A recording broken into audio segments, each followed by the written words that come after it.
Thinking about moving to the Denver, Colorado area and wondering what are our property taxes like? Or you don't know about metro districts and you want to know how those affect our property taxes? That's exactly what this video is all about today. The dreaded property taxes, and also the important things you should know so that way you're not surprised when you get your property tax bill. I'm Kathy Hansen, a local area realtor, and I'm also a suburban mom. Now, I've raised my 3 daughters in the suburbs of Denver, and I know it well. This channel is all about living in the Denver, Colorado area. So welcome if you're new here, and welcome back if you've been here before. We get calls all the time from people relocating to the Denver metro area, and we absolutely love it.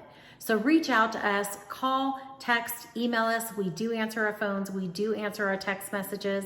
If we can help assist you making Denver, Colorado your next home. So let's get into metro districts. What are they? Well, basically, they're higher property taxes in new construction communities. And these metro districts pay for the infrastructure. They pay for the roads, they pay for parks, they pay for playgrounds, pools and splash pads.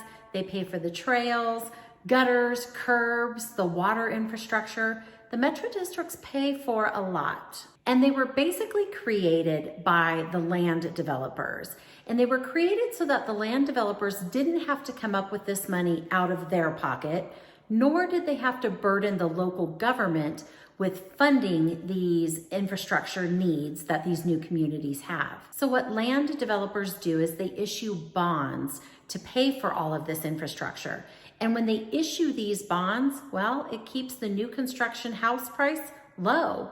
Without these bonds, you would be paying anywhere from $30,000 to $50,000 more for that new home. But instead, with these bonds issued, well, it pays for that infrastructure, and the price of that is attached to your property tax. And it's attached to your property tax for a specified length of time. So it doesn't go on indefinitely, but it does go for 20 to 30 years. So instead of the homeowner paying all up front at the price of the home for this infrastructure to be put into place, it's paid over a period of time through the property taxes.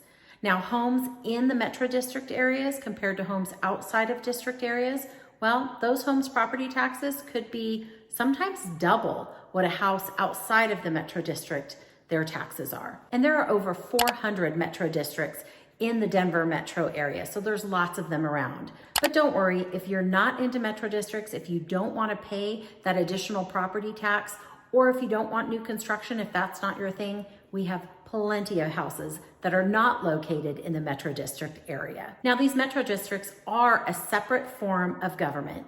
And if you're interested in all of the legalese behind it, well, you can find that in Colorado Statutes Article 32, in case that interests you. Now, many of these new communities with the metro districts have tons of amenities. So these metro districts, again, they pay for parks and trails and pools and clubhouses, sometimes splash pads, sometimes fitness centers. They pay for the curbing and the water infrastructure. There's so much that these metro districts pay for, and so many amenities in these new communities, which is why people like them. And these metro districts, they do have boards.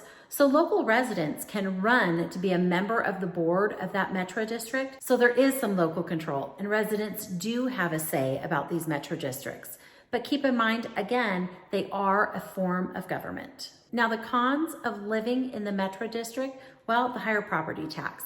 As I mentioned earlier, the property taxes could be double what a property tax could run for a home outside of the metro district. And the long-term debt, and that long-term debt, the 20 to 30 years, that's the responsibility of the homeowners. So that's another negative or a con about living in the metro district area. And then finally, the lack of flexibility, as these funds were set aside for the infrastructure and they can't be used for anything other than those things. Now, these metro districts, they're just something to keep in mind when doing your budgeting or your home finances, because that higher property tax bill, well, that definitely could play a role in that. And a lot of people get so excited about the new construction homes and the beauty of it all and the new neighborhoods and the new communities, but then they forget that that all costs money, that somebody has to pay for those new roads and those new gutters and those new parks and all of those new things. And so they forget about that when they're taken back by all of the beauty of these new shiny communities. So we just want to make sure that you're thinking logically and with your budgeting hat on